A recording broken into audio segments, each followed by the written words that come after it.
What's up, y'all? My name is JR, and for those of you who don't already know, I'm a huge movie and TV nerd. If you're new here, I appreciate you taking the time to check out my channel. I hope you'll consider sticking around and joining the film community I'm trying to build here on YouTube. So in today's video, I'm going to be giving my kinda late reaction and review of the Miriam thriller, Strange Darling. And just so you guys know, this video will contain spoilers, so if for some reason you haven't gotten around to watching this movie yet and you don't want to know anything that happens in it, you might want to exit this video now. And with that being said, no more wasting time. Let's get into it.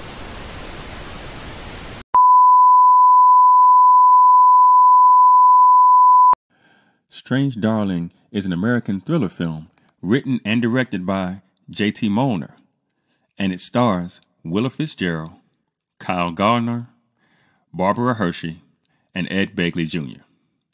Set in rural Oregon, the film focuses on a man and a woman who engage in a one-night stand that devolves into a cat-and-mouse game of murder. It is divided into 6 narrative chapters arranged in non-linear order and presented as a dramatization of the pinnacle of a serial killer's years-long murder spree in the western United States. Now, Strange Darling was shot entirely on 35mm film on location in Oregon in the summer of 2022 by Giovanni Ribisi, marking his debut as a cinematographer.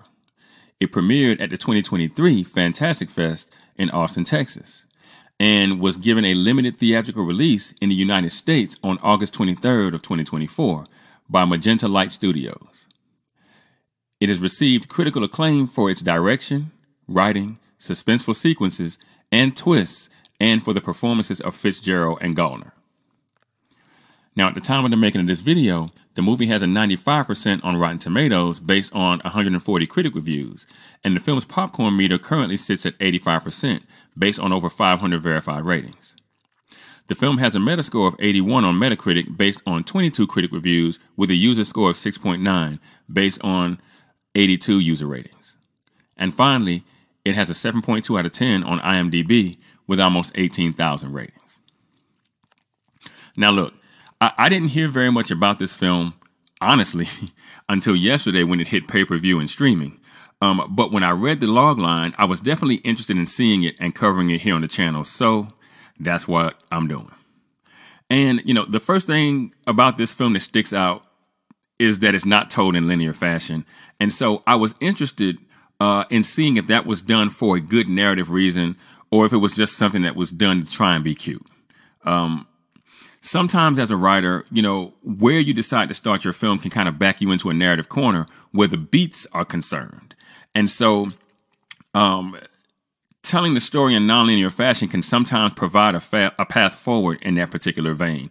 You know, I've seen a lot of times, you know, screenwriters, you know, pick an opening image and then the setup and the catalyst is all wrong. And then by the time you get into Act 2, you just got a mess on your hands.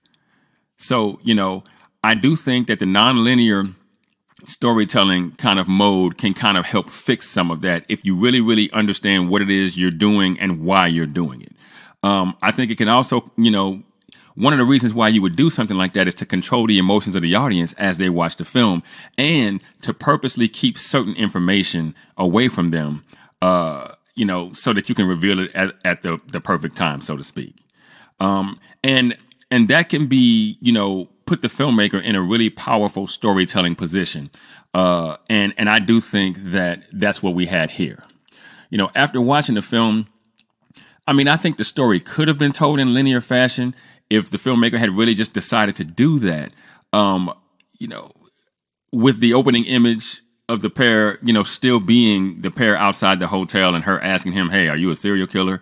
And discussing a nice activity. But the fact that it wasn't does pull you into perceiving the man referred to as the demon as the assailant and the woman referred to as the lady as his victim, making the realization that things aren't quite what they seem that much more impactful once you finally get to the part in the film where you recognize it.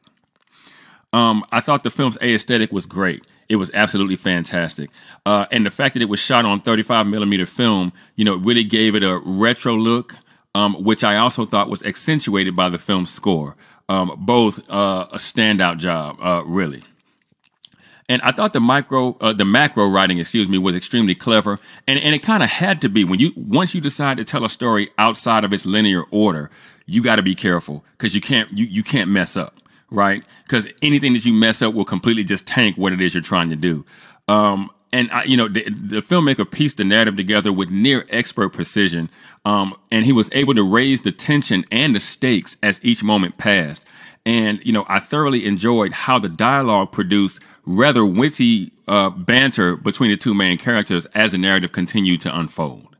Now, as for the acting, I thought Willa Fitzgerald was absolutely fantastic as the lady, playing the two faces of the character with such verve and vigor. And I thought that Kyle Garner did a really, really, really good job in support, which I think was absolutely necessary for the film to feel exactly the way it needed to in those tense moments between the pair. This is the kind of film that was going to come down to both of those actors committing to what had to be shown to the audience. There's some really, really, really tense stuff kind of happening, and you really need both of them, their chemistry, to kind of be airtight in order for it to come across the way that you wanted it to. Now, I think the filmmaker does play a bit of a game here where he tries to present these events as though they may be based on a true story without ever actually coming out and plainly stating so.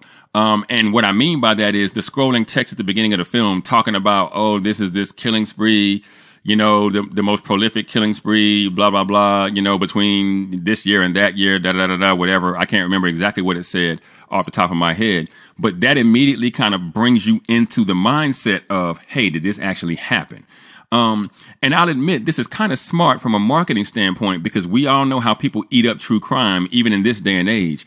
But for me, I put that in the debit column instead of the credit column as I think about what I thought worked and didn't work here because, of course, I went and looked and I couldn't find any information on anything dealing with the Electric Lady as it pertains to serial killers in Oregon. And that leads me to think that this film is indeed fiction, which I've got no issue with, right? But that leads me to the fact that I think the film could have taken the time to explore the who and the why a bit more as it pertains to the Electric Lady, because I would have liked to know how and why she picked the particular man she picked to terrorize, right? I think it would have helped inform myself and the audience at large on how exactly we were supposed to feel about him being in the situation he ended up in the first place. You know what I mean? Especially because he ends up dead, right? I mean, the question I have is, did he deserve it? Did he make some kind of decision where he deserved what happened to him, right? Did he walk up to her in the bar and say something extremely sexist? Did she shoot him down at the bar and then he kept going and then she goes, hey, I'm going to teach this guy a lesson? What exactly happened? That's the question. And we never really get an answer. And as for the Electric Lady, look, it's clear that she's an extremely dangerous woman and completely terrifying, right? And by the end of the film, she definitely deserves, what she got. But the question remained, I understand that they say at the beginning of the film that this was the tail end of the killing spree, right? But I'm like, how exactly did she choose who lived and who died? Now based on what we saw of this killing spree, she primarily killed men, except for the one woman that she killed inside the hotel. Because if you remember, she let the wife of the guy that she killed, she let her run off. And she even let the female police officer get out of the truck and run through the woods, which made you think that maybe she had a thing against men primarily. And so I have to ask myself, did something happen to her? Maybe at the hands of a man in her past that ultimately, kind of put her in the mindset that essentially sent her on her tirade. I would have loved to know that information because, again, I think it informs the audience on how to feel about what exactly it is that they're watching. And I think that was a gap that the film failed to fill in my opinion. Now, overall, I'd give the film a 75% or a 7.5 if you're thinking IMDb score. And before people come at me, I think a 7.5 is pretty good. I tell people I think anything over a 5 is serviceable. I think anything over a 6 is a good movie. I think when you start getting into great, it has to be a 9 or above, right? So I think this was a good movie. I thought the film was very Tarantino in its style. And, as I watched it, I couldn't help but think about the films that he has made, and especially those that made use of nonlinear plots, right? You got your Pulp Fiction, you got your Kill Bills, that kind of stuff. And, I also couldn't help but think about Promising Young Woman, if you can believe it, in that this is, in some ways, the film I personally had hoped that the filmmakers had the gumption to make in that case. I've always said that, I thought that it was a cop-out for Promising Young Woman, for the main character to end up dead. And to, for the film to basically be about her just kind of shaming men. I thought the film would have been much more powerful, if she had just sought out the people who were responsible for her friend's death and just done away with them one by one. That would have been a much more interesting film. But, you know what I mean? That's not the film that we got. And I felt like, the filmmakers missed out on a real opportunity to make the point that it felt like they were trying to, that sometimes a violent action deserves a violent reaction, right? Also, films that come to mind are the I Spit on Your Grave movies, right? I think this film does try and go the distance in making a point very similar, but I think it falls short a little bit in my eyes because we don't really know, again, why the woman referred to as the lady decides to torture and do away with the man referred to as the demon, other than she's a drug addict who sometimes sees things that aren't there and therefore belongs in a nut house, if you ask me. And, given the complexity of this particular story, that explanation is disappointingly simple, in my opinion. I think the writer could have done a little better in that regard because, again, I believe these types of films are as much about the why as they are about the what. Now, despite that fact, I thought the story was a good one, right? And all things considered, this film, again, is the film I wish Promising Young Woman had at least tried to be. And in that regard, I have to say that, all things considered, I was entertained and I was certainly thrilled. And, and a lot of times these modern thrillers are not thrilling at all. And this film did deliver the thrills, if you will. And moreover, I was fairly satisfied.